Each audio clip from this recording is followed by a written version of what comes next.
嗰啲位咧，哇！嗰啲痕咧全部喺晒度啊！如果我當日即刻清翻氣走嘅話咧，會出現呢啲咁嘅積蠟嘅情況啦。開燈。好，各位朋友，大家好，人物事咁啊，歡迎翻到呢個浪漫同滑板工坊。咁始終今日要講啲 practical 啲嘅嘢啊嘛，做下外景啦。冇錯啦，今日就係要講下呢個板蠟嘅陰暗面啊嚇。城市嘅管理層面咧，即係呢個板仔咧，從來都係一個 nuisance 嚟嘅，即係一種滋擾嚟嘅。尤其是你踩街啊、踩 sport 嗰啲啦。即係無論你個聲浪又好 ，property damage 又好，射板啊，又或者爭啲炒埋啲途人嗰度啊，各式各樣咧都係一個滋擾嚟嘅，都係一個 nuisance 嚟嘅。即係我哋呢啲老一輩嘅咁啊，就有句嘢就係即係寧俾人知啦，莫俾人見啦。咁即係雖則你落去個 spot 嗰度踩10幾分鐘，或者甚至幾分鐘，你踩完就走咗啦。咁但係咧，你總會有啲嘢咧就留喺度俾人發現嘅就係你嗰個你搽嗰啲蠟啦。即係上次我哋都 summarize 咗，即係蠟嘅好處啦，即係其中一樣咧就係佢好 stable 嘅，唔喐佢嘅話咧，佢十世都唔變嘅。即係喺嗰啲 street spot 嗰度咧，呢樣嘢咧反而就會害咗啲板仔咯。點解嗰啲蠟跡咧喺呢個城市裏面咁顯眼咧？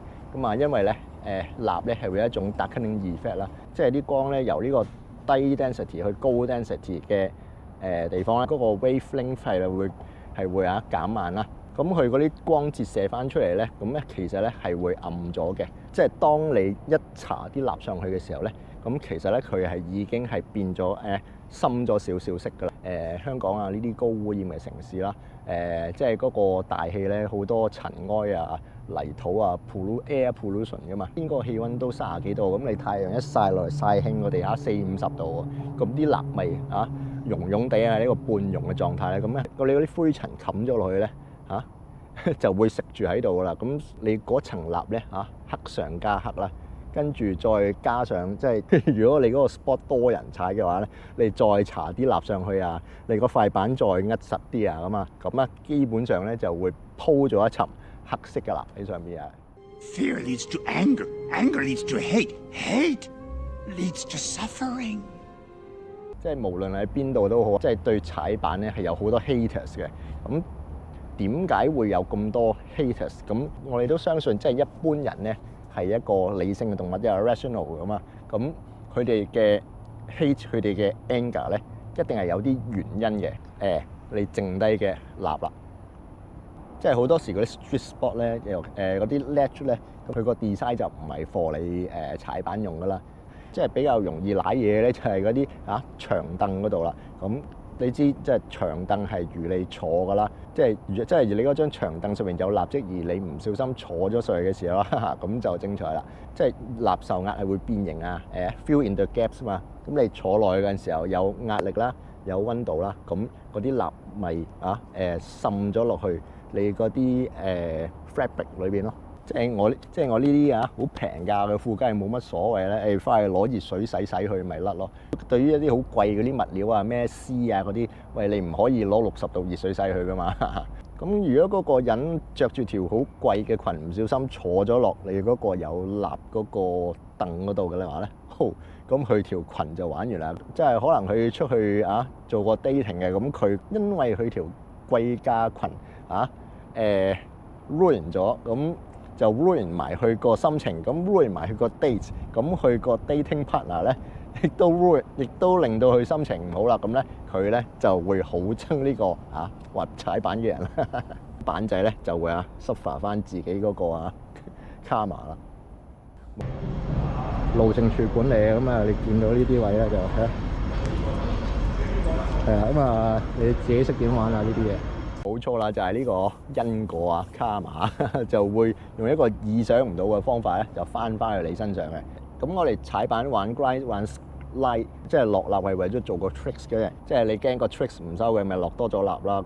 有啲人一落嚟睇都唔睇，第一件事就搽咗蠟先嘅，即係好似個 ritualistic 咁樣嘅，即係一個行為上嘅問題啦 ，behavioral problem 啦，即係歸根究底都係呢個 fear 去收唔到呢個 trick 嘅。踩板啊、學 tricks 啊、玩 tricks 啊，其實係一個 personal gain 嚟嘅。係啊，踩板從來都係一樣幾自私嘅運動嚟嘅。公園係一個公家地方嚟嘅，個難題就係你點樣去平衡，即係你自己嘅需要啦，同埋人哋嘅福利咧。撲唔撲板喺咩時候踩，我都仲有得選擇。咁但係落立呢樣嘢咧，我就即係好難避免嘅喎，因為我唔落就做唔到個 tricks。咁但係你落咗咧，又會影響到人。咁點樣去做一個平衡咧？始終我衰衰地都係一個即係受過中國傳統文化熏陶，亦都受過呢個英式教育嘅人嚟噶嘛。我就諗起一樣我哋中國文化嘅嘢啦，人禽之別。This type of behavior is not limited to men. In March 2024, a well-dressed woman in her 30s was seen promptly defecating in an elevator and simply left without cleaning herself. Her casual actions shocked onlookers. However, some pointed out that this kind of behavior is actually quite common in China.